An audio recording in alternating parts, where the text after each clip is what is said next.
what I was already saying earlier about building your statuses, you know, depending on how high your arcane stat is to get the most out of each individual hit. So I went up a little further north. I found this nice little spot with some enemies that are right around the resistances that would be perfect to test this stuff on. So if you'd like to see that area, to go ahead and test it out yourself, it's right here at the old Altus tunnel. So let's go ahead and start off using the Bloodhound weapon. We're going to coat this weapon in the sulfuric grease, right?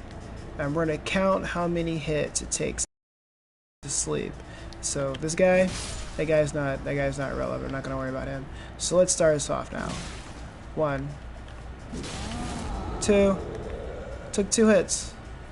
Took 2 hits to put him down. It's not too bad.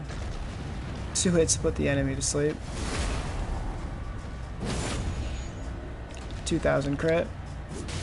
1, 2. Should be asleep. Nope. It's unreliable. 3. He's still not asleep. That's 3 hits and he's still not sleeping.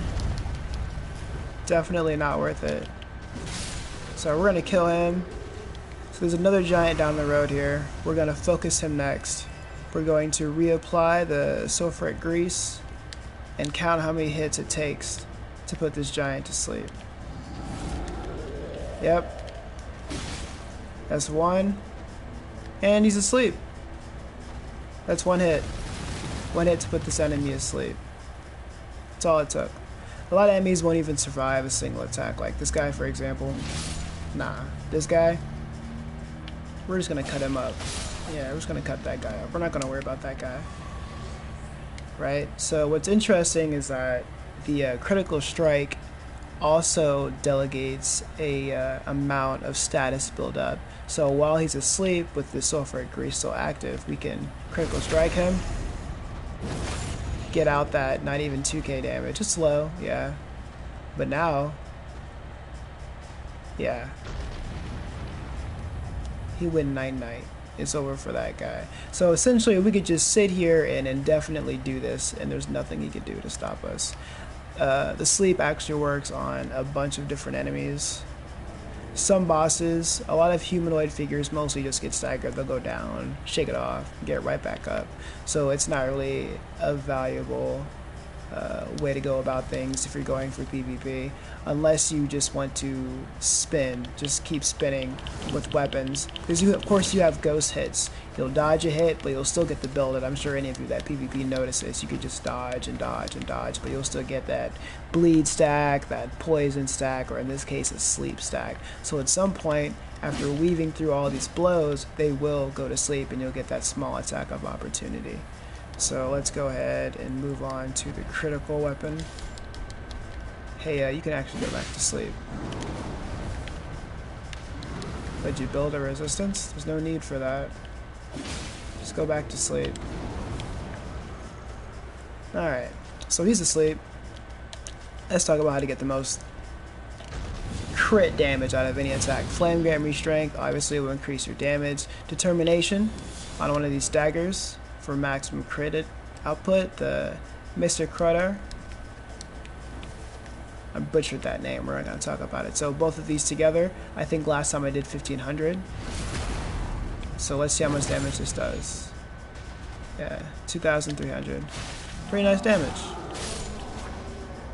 And yeah, that's how it works. So next I'm going to focus on a Poison, Scarlet Rot, or Bleed. 2 of those to maximize the damage output. If done correctly, you can get at least a 50% increase. Check out the previous video, you'll see my short little explanation on it. So you would want to use the Kindred Rot's Exaltation, right, and apply your weapon with the Poison buildup, and the Bloodlord's Exaltation, obviously you want Seppuku, and using some sort of curved weapon, you'll want to use Maleficent's Paralysis to increase how much you get for your combos, and the Clawed Talisman.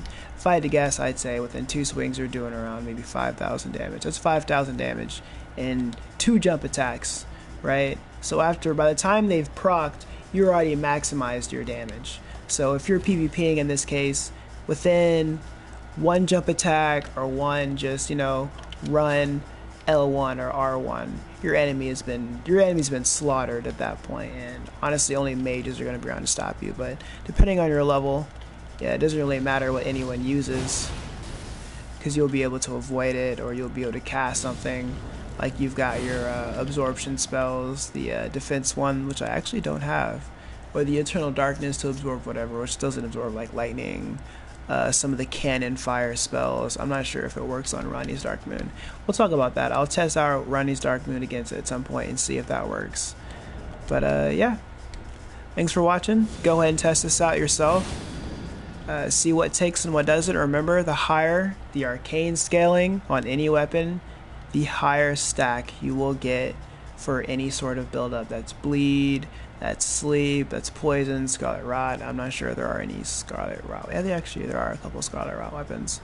The less arcane, the less stacks you'll get, but they'll most likely got a bleed build-up or frost. That's just innate with it. Like, of course, this Emerald's Curved Sword has the innate 65% frost build-up, but it has no arcane stat. So just remember that the higher it is, the better it is. The Eclipse Shuttle, for you PvPers out there, I would definitely recommend it.